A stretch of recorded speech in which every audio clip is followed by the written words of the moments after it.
Hey, I'm Alexis, Guyton, an alumna of Tennessee State University and the creator and owner of your HR Homegirl.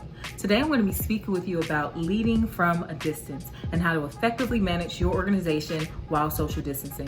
While I attended Tennessee State University, I had the honor of serving in many capacities, including president of the Chi Psi chapter of Alpha Kappa Psi Professional Business Fraternity and the community service chair of the Alpha Chi chapter of Delta Sigma Theta Sorority Incorporated.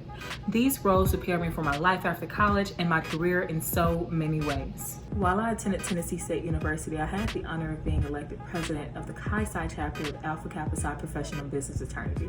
It was one of the most challenging and exciting years of my college career and something that prepared me for life after college in many, many ways. One of the most telling signs of a great leader is flexibility and adaptability in new situations, and this is no different. Hopefully you take something from this that you can take back to your members, to your organization, to help you navigate the school year successfully. One of the first things you need to do to assist you with the transition to virtual organization management is to get organized. You have to set goals and understand your purpose. Why did you join your organization, or more specifically, why did you run for the leadership role that you have now? Understanding your why will help you stay engaged, focused, and encouraged throughout the school year, especially in times of trouble. It helps your members to stay engaged and connected to the goals that you set, and it's also a great way to reflect to see if the goals that you set align with the mission and values of your organization. One of the best ways to stay organized is to centralize all organization documents. This just means to keep everything in one place. One of the easiest ways to create an unengaged member is to have them looking all over the place for something that is supposed to be easy to find. Try using resources like Google Drives, Microsoft Teams, GroupMe to keep all of your data in one place, and use one calendar that everybody has access to. The most important and probably the easiest way to organize for the school year is to plan, and stick to the plan. Be sure to include your members in this process. Do not plan by yourself. Utilize your e-board, utilize your committee members, and make sure everybody knows their roles. While you're planning, be sure to establish and clearly communicate deadlines for things like event proposals and meetings. Engaging your members virtually. While you're conducting your Zoom meetings or your Microsoft Teams meetings, of course, it's important to be on time, to have an agenda for the meeting, but it's also important to let natural conversations happen. Casual conversations during this time are very, very important, especially in the time of social distancing. For a lot of people, this is the only time they get to interact with someone, and so it's very important for you to allow casual conversations to happen because you never know what might come out of them or what good it might do for the morale of the organization. A lot of organizations have already done this, but if you have not, appoint someone to be over your marketing communications. Have them send out a monthly newsletter to your alumni network or manage your social media accounts. And speaking of your alumni network, this is a great time to get them engaged and not just for fundraising. Ask your members for new ways to virtually engage the campus. Over quarantine, I've seen everything from live DJ battles to lip sync battles, from live fireside chats from our campus queens. Keep this innovation and creativity going. It is a great way to engage with each other during this time of social distancing and a great way to stay connected and engaged. And it's also really good for your mental health as well.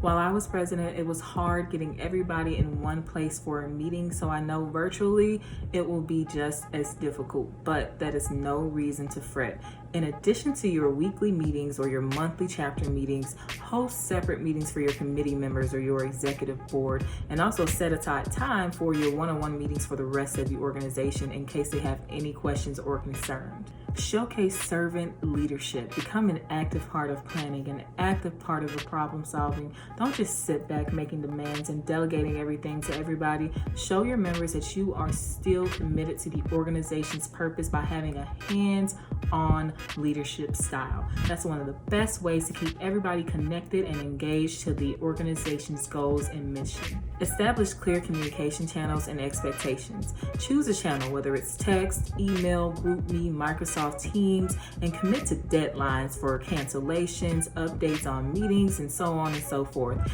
And don't just communicate with your members when you need something from them. Remember, these are your friends, your line brothers, your line sisters, your bond brothers or sisters, not just your constituents. Regarding virtual events, it's important to continue to be creative and be a trailblazer.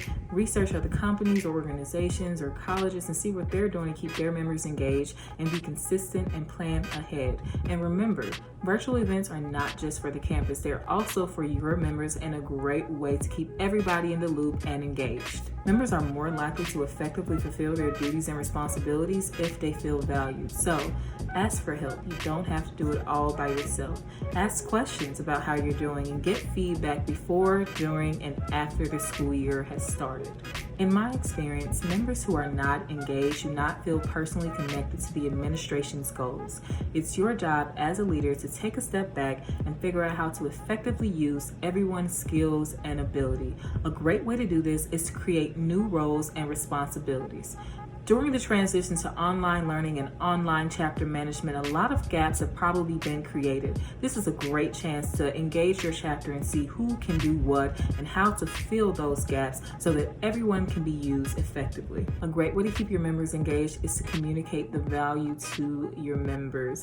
Use your influence, network with business owners, and use your role as a networking tool. Communicate with companies and businesses outside of your university so you can host things like webinars and trainings and fireside chats that are only exclusively available to your members. And be sure to communicate and keep in touch with faculty and staff as well. Be sure to establish boundaries or office hours, or use one of the greatest inventions and one of my personal favorites: do not disturb. Keep the same relationships that you had before you entered into this leadership role, and be sure to not neglect your friends or families. Another part of taking care of yourself is staying on top of deadlines. With this transition to virtual learning, online chapter management and staying on top of deadlines from your school and your organization is going to be extremely important. So get a planner, set reminders in your phone, just stay super organized because you don't want to get behind during this time. Above all, take care of you. One of my most favorite things that I learned during my presidency is delegation. Knowing when to give things away and what you can handle is not a sign of weakness, but it is a sign of great leadership. Create an environment and a team around you so that they can carry out the same duties and responsibilities when you need a break. And keep the same relationships before you started your presidency or your vice presidency or whatever leadership role you may have, because those relationships are great ways to keep yourself sane and to create a space for you to unwind. This is just 1 year of a very long life, and we need you here and we need you healthy. So learn from your mistakes and take your skills and carry them on into your careers. I got my very first salaried corporate role 2 months after graduation, and one of the first things the recruiter brought up was my experience as president. I was blown away. It's something that I did not pay much attention to. I thought it was a very small part of my background and my experience, but it's something that people took notice of. So take this seriously. It's not just a title. It's your chance to impact your community, influence your members, and make your mark. Thank you all so much. I hope you enjoyed leading from a distance and you got some great tips on how to manage that transition from in-person to virtual chapter management. Again, I'm Alexis Guyton, aka your HR homegirl, and it has been a pleasure.